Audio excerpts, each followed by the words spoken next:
Hello there. I almost didn't notice you. My name's the Goof. And today we have a little story to talk about. One man's rise and fall in a corporation. That man's name is, hang on a second, Steve Balmer. Okay, so the former CEO, Steve Balmer, is stepping down from the board of directors at Microsoft. I'm not going to read this entire freaking article. It's big as shit. It's too big. But yeah, supposedly he's going to be busy teaching, I think he said. Yeah, teaching and running, the NBA season's starting, and he's got a sports team and whatnot, so he's going to be busy. But he believes in the, God, where is it? Given my confidence in the multitude of new commitments I'm taking this. Okay. God, the fall will be hectic. Okay.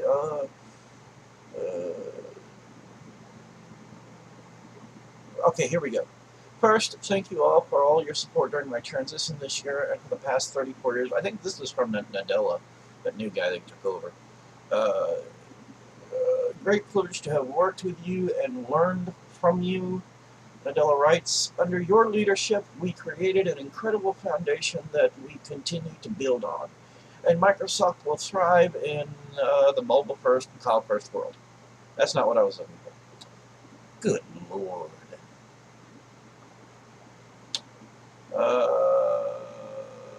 Here we go. Balmer attributes his decision to step down, blah, blah, blah. He notes that he has confidence in Microsoft's strategy of mobile-first and cloud-first and its quote-unquote primary innovation emphasis on platforms and productivity and the building of capability in devices and services as core business drivers. I honestly think that Microsoft needs to get out of the console race. Yeah, that's just me. That's just me. That's just me. I just think they would be doing better if they focused on software, not hardware. For the most part, I think there was always a focus more on software for the most part.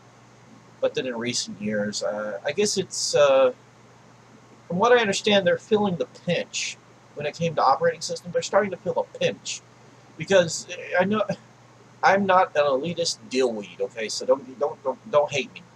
But there is a pinch that's starting to be felt. Number one, Linux is not as bad as it used to be.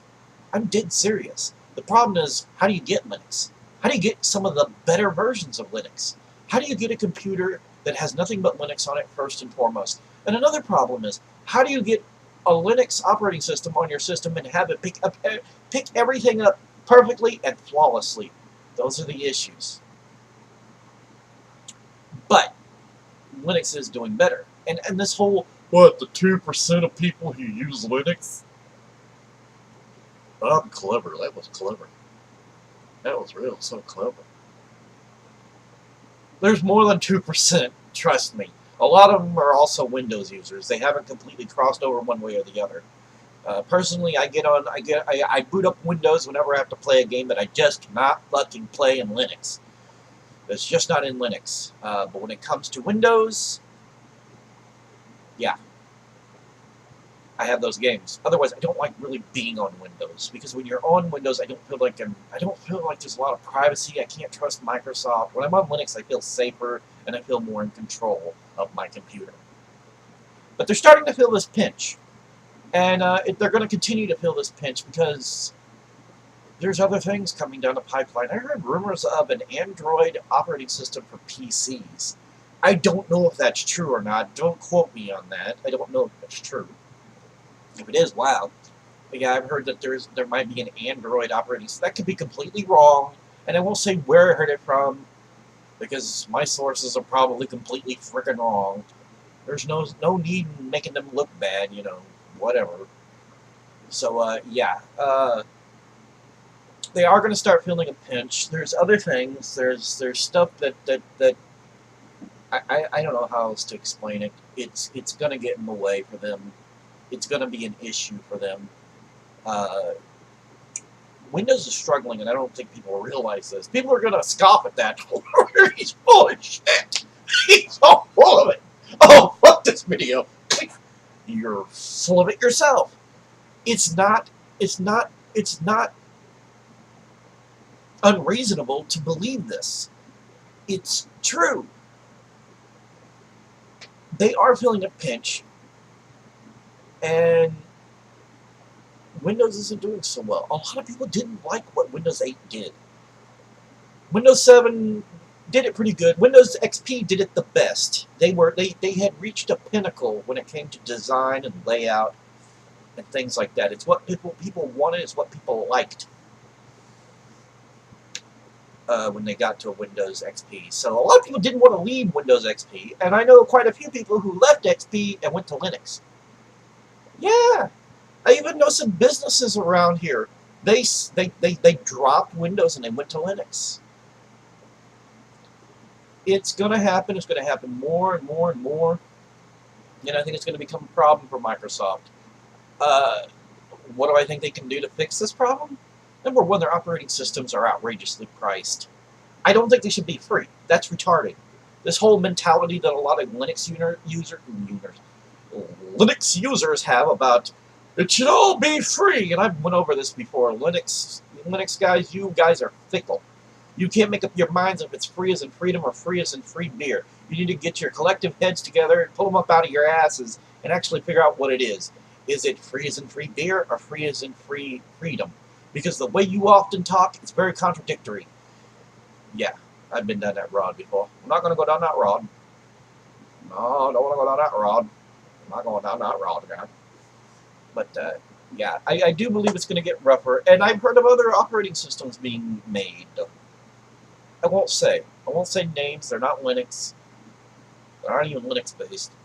But, yeah, there are people who are literally making their own operating systems.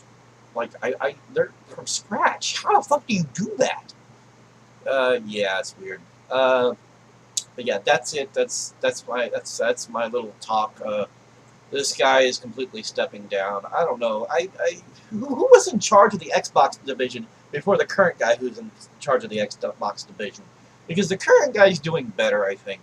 The guy that was just in there before him, they were cocking everything up.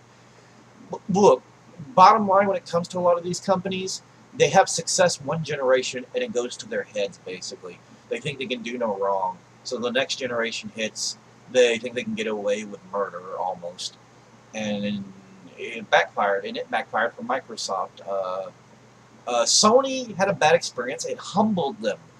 So I just hope that the next time around with the next PlayStation 5 or whatever, I hope they stay humbled. I hope they pay close attention and they don't get cocky, because that's always a bad idea. When developers have a hard time programming for something, they don't want to program for it. That's as simple as that. They want it to be simplistic. They want to get it done. They want to get it out. That's why a lot of people were on Xbox 360 and not so much PS3. It was easier. But this time around, Sony pulled their heads out of their asses. Anyhow, I'm done ranting. This video has gone on way too long, longer than I wanted to. So, yeah, just... I think going forward, I think Microsoft's going to improve. I would like to see them improve. I would like to support Microsoft, but I just have trust issues. I won't go down that road. Alright? Bye.